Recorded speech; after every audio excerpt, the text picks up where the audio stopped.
I'm recording this blog very soon after the Border-Gavaskar trophy has been surrendered. India had it for 10 years, and that is fantastic. Against a team like Australia, win 4 series in a row, that's great, but it's gone. So is, for the first time, a place in the World Test Championship table. So we're all in a slightly contemplative mood. These are my opinions that we're going to put forward about what Indian cricket can do, needs to do ahead. You might disagree with some of those, but I hope it starts a debate on where we are. Well, first of all, Indian cricket, I know, is going through a little bit of a downswing, especially after that series against New Zealand. But Indian cricket is largely still in pretty good health, and there's still some talent coming through. It's what you do with it that matters. So it's not all doom and gloom, even though it might seem that way. But if you have ambitions of being number one, and I've long said that with the facilities available, with the investment available, with the talent available, India should be number one. So if that is indeed the objective, that is what you want Indian cricket to be, then you've got to look long and hard at what has happened here. It's never very easy to take a call on the future of two magnificent cricketers. Rohit Sharma has been an outstanding white ball cricketer, a very good test player.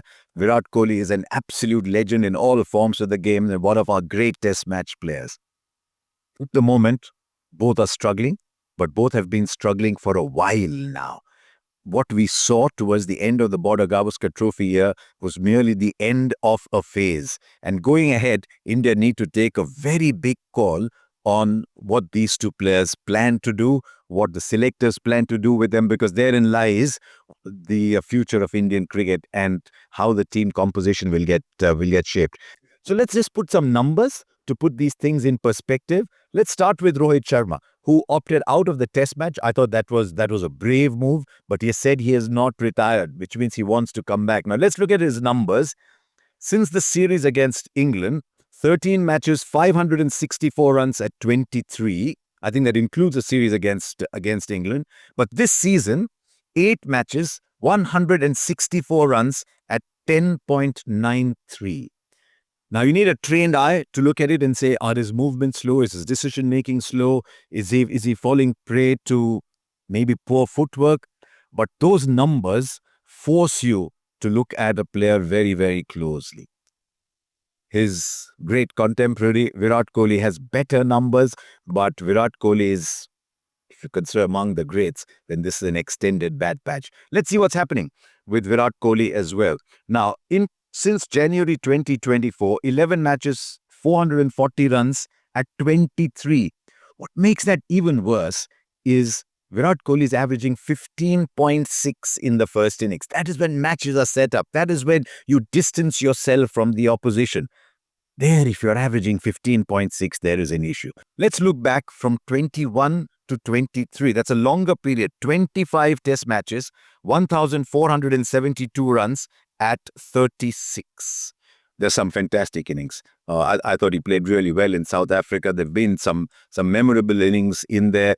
But if you're averaging 36 over 3 years, and that number drops when you include 2024, then there is an issue. And I think as proud players, Virat Kohli, Gautam Gambhir, Ajit Agarkar, these are the 3 key figures in the future of Indian cricket, just simply have to get together. The ideal thing would be that they go and play first-class cricket. Where do Virat Kohli and Rohit Sharma go and play first-class cricket? Our Ranji Trophy has 38 teams. In any case, there will be no first-class cricket available to them till the start of the England tour, which is in June, and there's a Champions Trophy before that. So I don't see them playing any first-class cricket before that, but they have to find a way to play more cricket before that tour of England. It's a huge decision.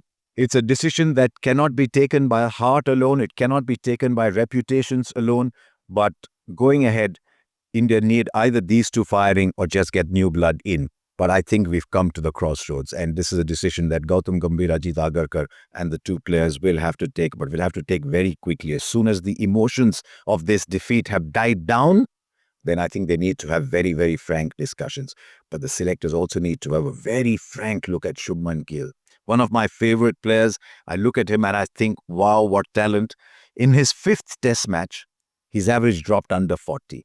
It has never reached 40 since. Since that magnificent performance in the Border-Gavaskar Trophy in 21, when he plays outside Asia, he's averaging 18, 19. He had a good home season, averaged 40 plus at home, but overall his test average is still a very middling early 30s. Someone like Shubman Gill, who plays multi-format cricket, simply has to go back and play a lot of long-form cricket. Maybe go back to Punjab. They've got a really good side, dribbling with talent. Go and lead that side and just get double hundreds, 150s, 200s. Just get the discipline of scoring runs all over again. Which brings me to my other peeve. We have to do something about the Ranji Trophy, because at the moment, those records don't mean anything at all. The opposition that some of the best players are up against means nothing at all. There are 38 teams. I have long stopped taking the Ranji Trophy scores very seriously. And therefore, we must have a strong revival of the A-team. The A-team concept is still alive. They're still playing a lot of A-team cricket. But at the moment, it's like a shadow tour. Just before a series, you go and play A-team cricket, but the objective there is to get people ready for the for the series that lies ahead. Now, I thought the A tour worked best when there were independent A series going on, and you didn't have 20 players playing the A series. It was an achievement to be picked for the A side, and you played proper 4-day test matches, 5-day test matches, 3-day cricket, 1-day cricket, whatever. But you played as an A team, much like you play for India, and I think we need to get back to that as quickly as possible. Two other questions. Who is India's number one finger spinner now? Or wrist spinner, for that matter. I don't know what the situation with Kuldeep Yadav is going to be when he comes back from injury. Otherwise, Kuldeep Yadav could slot into that role. Is Washington Sundar going to be your lead spinner? Is Jadeja going to be your lead spinner? Because when you go to England, you may not be able to play two spinners again. And you'd have the same situation that you had here in Australia, where you will continue to play bowlers who can bat rather than actual bowlers. Now, the situation in Australia was peculiar because India played 7, 8, sometimes 9 batters because you were very worried about how many runs your top order was scoring. But if you want to win matches, you have to have 8, 9, 10, 11 as proper bowlers and maybe an all-rounder just above them and a keeper in the top 6. Ideally, India have to find a number 8 who can bat, but a number 8 who can bowl. Nitish Reddy, by his own admission, is a work in progress as a bowler. Maybe India need to pick players, send them to the academy, start developing them as bowlers. I'd like to look at the likes of Harshit Rana and see how you can grow their batting. But also, can we have Nitish Reddy being a bona fide fourth seamer? Can we have Washington Sundar being a bona fide number 1 spinner? When that happens, then the balance of your team will change again. Otherwise, we'll start picking bowlers for their ability to bat, and that is unlikely to win us too many test matches. Pathway to test match cricket is already and will continue to be through T20 cricket. And players will have to adapt from T20 cricket to test match cricket. We're already starting to see that happen. And I mean, Jasprit Bumrah's played a lot of first-class cricket, but the most competitive, high-profile cricket he played was T20. But he's a genius. He's cut from a different cloth. Yashasvi Jaiswal has come through that route. Again, he's played a lot of long-form cricket as well. But as the bowlers are coming through more and more, Akashdeep has played a lot of first-class cricket, but his fitness became a bit of an issue towards the end. Harshit Rana has not played a lot of first-class cricket. He bowled beautifully in the first innings and just tapered off completely after that because I don't think they've played that much red ball cricket.